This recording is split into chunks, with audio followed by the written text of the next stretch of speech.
Good morning, and thanks for joining me. I'm so excited about today because it's going to be really simple, um, should be a quick video on how to make buttonholes. And I know that sounds really dumb, and I don't mean like the regular buttonholes like on a shirt, that you're doing when you're sewing, but actual like fancy buttonholes.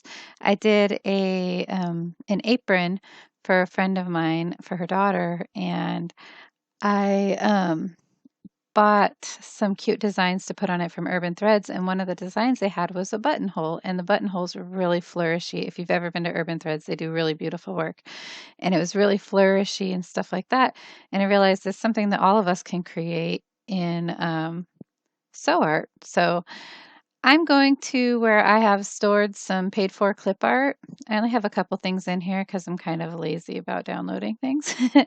But I bought stuff on Pinterest or not Pinterest, on Etsy for when I'm ready. So I'm just going to go ahead and open the PNG, and I'm going to find a little dog that I like. And we're going to turn him into a buttonhole. It's going to be so cute.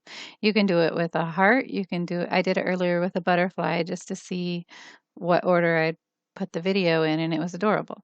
Okay, this looks like a little chihuahua, and I think a lot of people have little chihuahuas. Oh,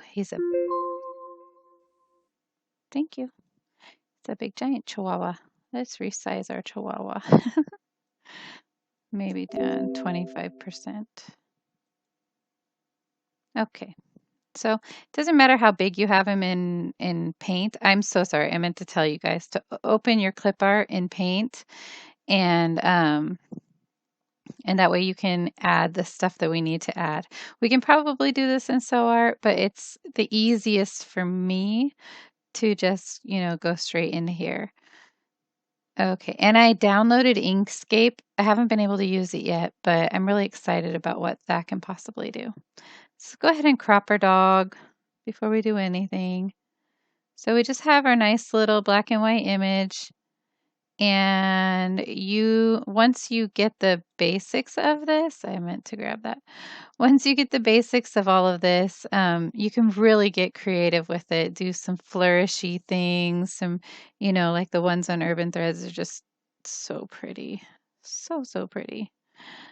So I know some of you are really, really, really good at digitizing. So I know that you can come up with some really amazing things. Okay, let's crop that guy. Okay, and so the key to this is going to be this. This is the key to all of it. Oops. We don't want it to be the same color. So we're going to go up here. We're going to choose this one. We could do the regular rectangle, but I'm going to do rounded because it's going to be a satin stitch and it's going to go around it. So I wanted to make a nice rounded edge. So let's pick two different colors other than black. So I'm going to pick blue with a white inlay, with a white color. I'm going to go over here to fill, and I'm going to click solid color. Okay, this is the key to this because we're going to place our buttonhole right in the middle of our little guy. Okay, so it looks like it's kind of centered. I try to center it with this little bottom square down there. So I just eyeball it. If you really want to be precise, and you will if you're selling your stuff, you can go over here to view, and you can, have I'll show you.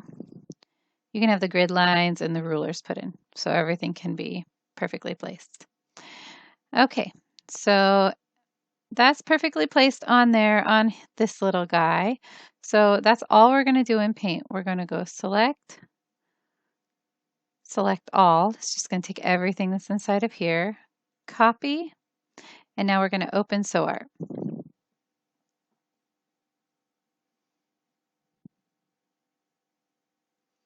Okay, and now we're going to edit and paste. And he's really big for my hoop, but he's probably perfect for everybody else's hoop. So here's where you can resize. And just recently, I learned from Lenora Porzillo that at the end, after you've done everything, there's another place to resize, and I didn't know. And I hope I'm saying your name right, Lenora. Your last name, I'm sure Lenora's correct. But anyways, okay, so here's where we would change it, but I'm going to not change it. and show you guys at the end this awesome little tip that I've learned. Okay, so in here we see that there's only 3 colors. There's white, black, and blue. But pixels, they're going to show us 65 colors. Okay, if we try to go directly down to 3, sometimes it will wash out the blue, but it didn't this time, so yay. Now we can go ahead, and one of the things is whenever we do a multicolor image in SewArt, sometimes there's the gap, that horrid, annoying gap between colors. One thing I've noticed is if you go in here to posterize, and it only works if you have more than 3 colors, but if you go in here to posterize, it kind of blends everything together a little bit better. You can't really see it, but it fills in all the tiny little holes. So just trust me on that. Okay, so now we don't have to do anything else unless you want to manually change the color of your doggy. Say you don't like how black that is. It's just too bold in your view. Sometimes I like to turn it pink because it's just fun, or purple. But we're going to keep it black because I think it looks nice and sleek. And I think it all depends on the lighting in my house, to be honest with you. But it's a very bright and beautiful day, so bold colors are really nice. Okay, so you can do anything else you want in here. If you wanted to add some lettering, you could do that like down here. Like you can probably put, an initial down here, something like that. You have a little bit of room to work with. Okay, so let's go over here to the Stitch Image button. All right, so in here we're going to click Fill. We're going to fill this dog. That's going to be the first thing that we do. And we can fill it with so many different cute things. And I think because we have so much space to fill, I want to find something adorable to put in there just to make it a little bit more fun with SewArt because it takes the same amount of time to stitch out. So why not have something cute? So the little bow ties is cute. I don't really know how that's going to show up though. The cables is always pretty. Always, always pretty. Let's see. Flock, that's the one I used on the sheep on my son's quilt. That's adorable.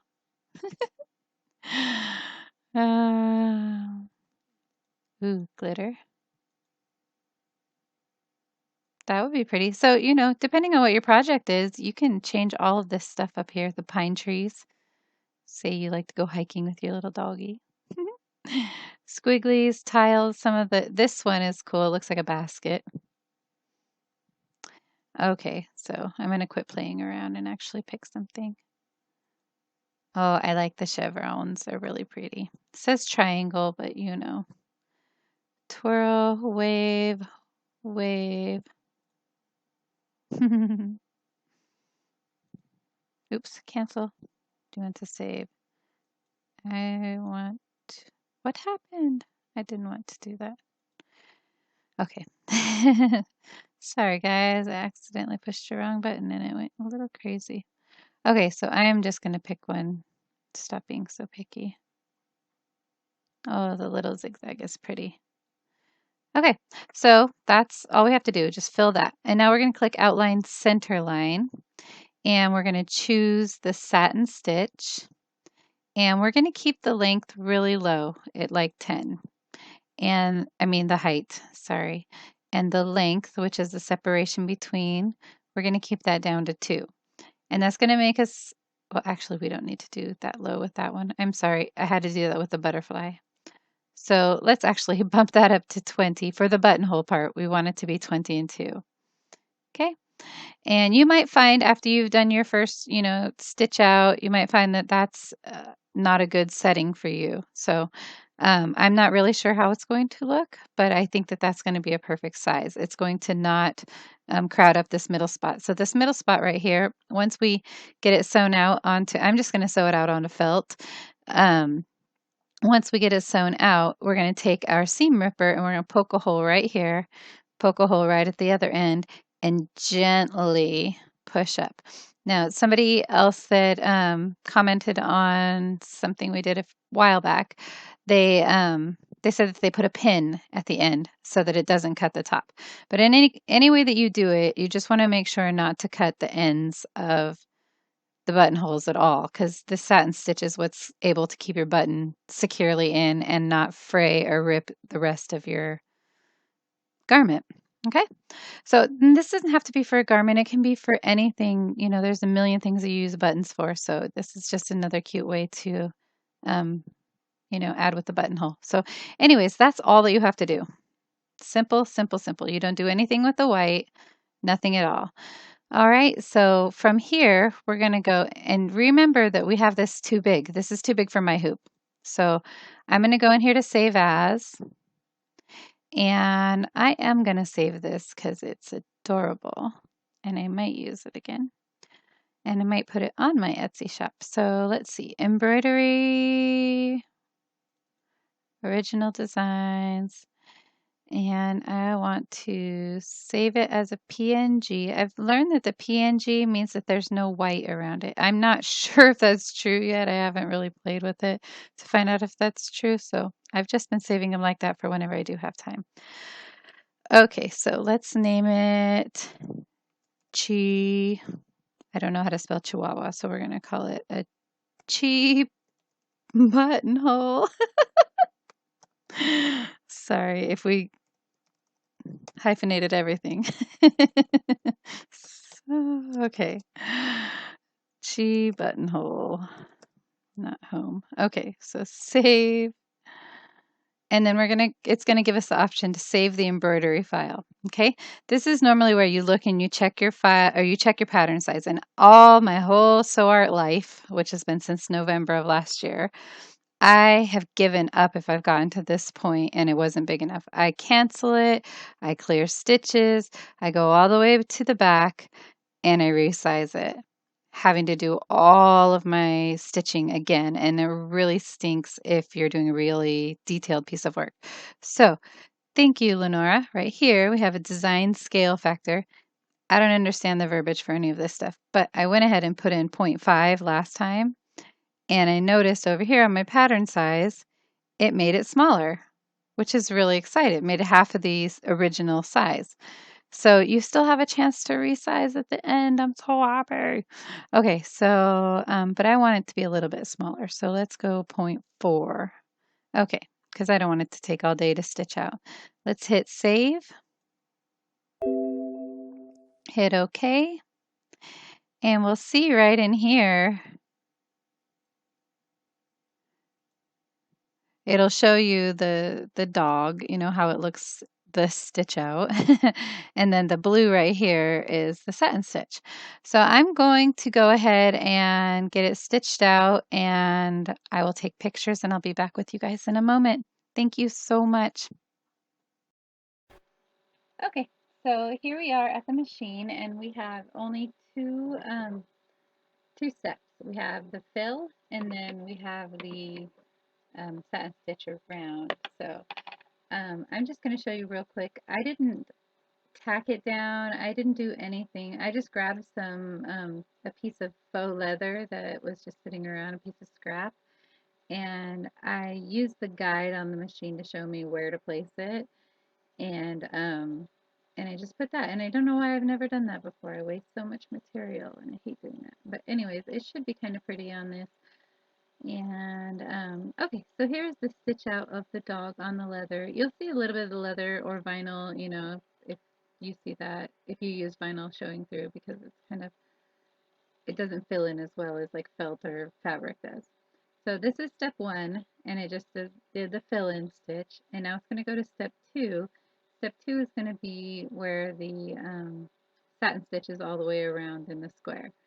And so you can see that there's enough room in there to stick your um, seam ripper in there, and like I said, be very gentle, poke a hole at the bottom and at the top, or put a pin across the top, and be very slow, just gentle and slow, and push it up forward, and you'll make a nice little slot. You don't have to do a lot of cleanup. It's really, really, really nice. Okay, and I went, because I printed it out on this piece of scrap, I went and grabbed one of my husband's shirts and tried it out on a button on his shirt. But if you did it on a garment, you would obviously want to do it on the garment. So there's the stitch out with the hole open. And You know, it looks a little bit messy, but it's also very close up. You won't notice it at all. You can clean it up if you want to, but it's really just fine. And then here it is on the shirt with a button in it.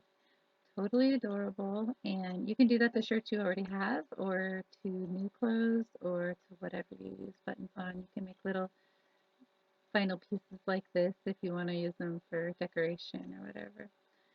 So I hope you guys had fun. This is really fun for me. I will talk to you all soon later. Thank you. Bye bye.